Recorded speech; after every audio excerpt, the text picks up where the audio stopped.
अस्सलाम वालेकुम, welcome to my YouTube channel. Hope so आप सब ठीक होंगे। तो आज मैं आपके साथ जो रेसिपी लेके आई हूँ वो है चिकन शामी कबाब की रेसिपी, और इसके साथ ही मैं आपके साथ बर्गर की रेसिपी भी शेयर करूँगी। ये बहुत ही टेस्टी बनके तैयार होते हैं। अगर आप मेरे चैनल पे नए हैं तो सब्सक्राइब लाजमी कीजिएगा, ताकि आपके साथ मैं अच्छी से अच्छी और नई से नई रेसिपीज़ जो शेयर करूँ वो आपको टाइमली मिलती रहें।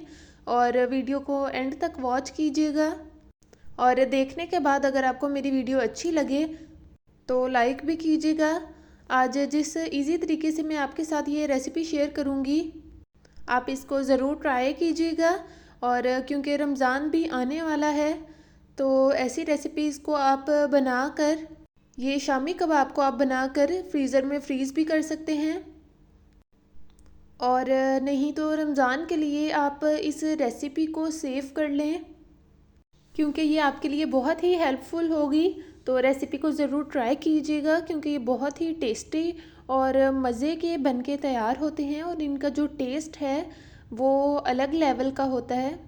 बहुत ही यमी से बनके तैयार होते हैं। तो बगैर किसी देर के रेसिपी को बनाना स्टार्ट करते हैं। एक पैन लेंगे, उसमें मैंने दाल ऐड की है हाफ़ के जी। इसको मैंने 2 से 3 घंटे पहले भिगो के रख दिया था। चिकन ऐड करेंगे हाफ़ के जी। मैंने इसमें कोई बोनलेस नहीं ऐड किया, मैंने मिक्स चिकन ही ऐड किया है। और कुछ स्पाइसेस ऐड करेंगे। सॉल्ट 1 टीस्पून, हल्दी powder half teaspoon, red chilli powder 1 teaspoon, black pepper add करेंगे 1 टीस्पून, ड्राई कोरिएंडर ऐड करेंगे 1 टीस्पून, 2 बड़ी इलायची ऐड करेंगे, दालचीनी की एक स्टिक ऐड करेंगे, और कश्मीरी लाल मिर्च ऐड करेंगे 6 से 7। इन सारे स्पाइसेस को हम ऐड कर देंगे।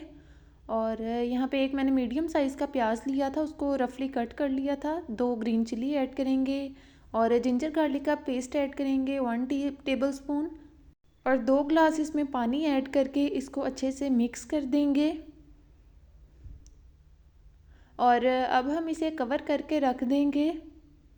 कवर मैंने इसे तब तक किया था जब तक कि ये जो दाल है और चिकन है अच्छे से कुक नहीं हो जाता, और इसका जो पानी है वो ड्राई ना हो जाए।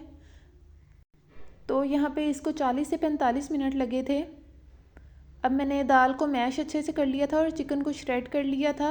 इसमें ग्रीन चिल्ली एक कटी हुई ऐड करूँगी, और फ्रेश कोरिएंडर ऐड करूँगी। भुना कुटा खुश्क धनिया हाफ़ टी स्पून, और भुना कुटा ज़ीरा ऐड करूँगी हाफ़ टी स्पून, और इसे अच्छे से मिक्स कर लूँगी। सॉल्ट मुझे यहाँ पे कम लगा था थोड़ा, तो मैंने इसलिए और ऐड किया था हाफ़ टी स्पून।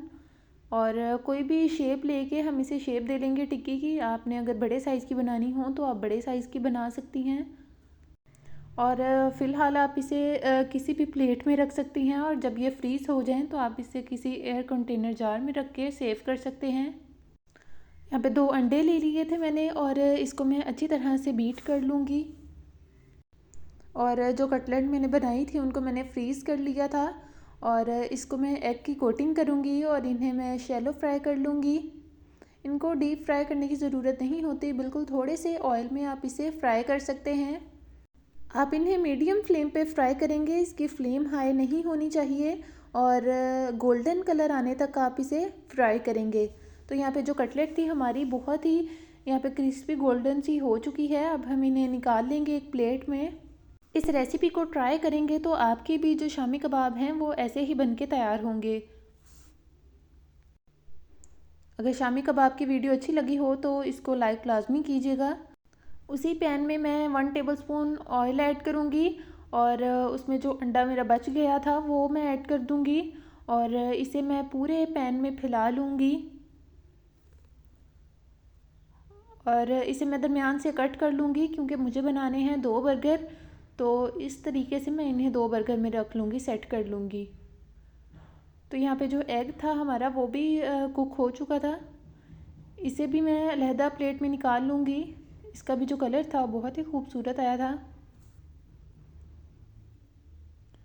अब उसी पैन में मैंने कोरिएंडर थोड़ा ऐड किया है फ्रेश। इससे जो लुक है बर्गर की वो बहुत ही ज़बरदस्त आएगी, ज़रूर ट्राई कीजिएगा। बर्गर बन्स हैं जो, उनको हम इस तरह से इसमें गरम कर लेंगे, सेक लेंगे। अब हम असेंबल कर लेते हैं इसे। सबसे पहले मैंने केचप ऐड की है इसमें, दोनों पे आप केचप ऐड करेंगे। अगर आप कोई और सॉस लाइक करते हैं तो आप वो भी ऐड कर सकते हैं। सिंपल मैंने वैसे यहाँ पे केचप ऐड की है, टोमेटो केचप। और जो मैंने शामी कबाब बनाए थे वो इस तरह से मैं हाफ़ काट के ऐड कर दूँगी। बजट फ्रेंडली सी ये रेसिपी है। सिर्फ 1.5 कबाब से आप इसको एक बर्गर को प्रिपेयर कर सकते हैं। शामी कबाब को इस पे रखने के बाद मैं इसे नाइफ़ की मदद से इस तरह से मैश कर लूँगी ताकि जो कोई भी साइड है वो ड्राई ना रहे। टमाटर के मैं स्लाइसिस काट लूँगी और इसे मैंने इस तरह से इस पे रख दिया था। और कुछ कोकम्बर ऐड करेंगे यहाँ पे। अगर आप कोई चीज़ लाइक नहीं करते तो आप उसको स्किप भी कर सकते हैं। और जो अंडा मैंने बनाया था उसको भी मैं यहाँ पे ऐड कर लूँगी कुछ इस तरीके से। बंद गोभी को मैंने रफली काट लिया था और वो ऐड करूँगी इस पे। और मैंने अनियन रिंग्स काटे थे उसको कुछ इस तरह से ऐड कर लेंगे। और आप अगर आप किसी चीज़ को लाइक इसमें नहीं करते, किसी वेजिटेबल को, आप बिल्कुल इसे स्किप कर सकते हैं, ये ऑप्शनल है। और जो दूसरी साइड थी बर्गर बन की उस पर मैंने मायोनीज़ लगाई थी और उसको भी स्प्रेड करके हम इस तरह से इस पर रख देंगे। तो इसकी लुक माशाल्लाह बहुत ही ज़बरदस्त आई थी। मैं आपको कट करके भी दिखा देती हूँ। और जो इसका टेस्ट था वो बहुत ही परफेक्ट बना था। तो रेसिपी को आप ज़रूर ट्राई कीजिएगा। अगर इसी तरीके से बनाएंगे तो आपके भी जो शामी कबाब हैं और बर्गर हैं बहुत ही टेस्टी बन के तैयार होंगे, क्योंकि बर्गर के लिए शामी कबाब का अच्छा बनना बहुत ही ज़रूरी है। तो ये देखें आप, इसकी लुक माशाल्लाह बहुत ही यम्मी आई थी। अगर आपको रेसिपी अच्छी लगी हो तो वीडियो को लाइक कीजिएगा। तो मिलते हैं इंशाल्लाह नेक्स्ट किसी अच्छी सी रेसिपी के साथ। तब तक अपना ख्याल रखिएगा। अल्लाह हाफिज़।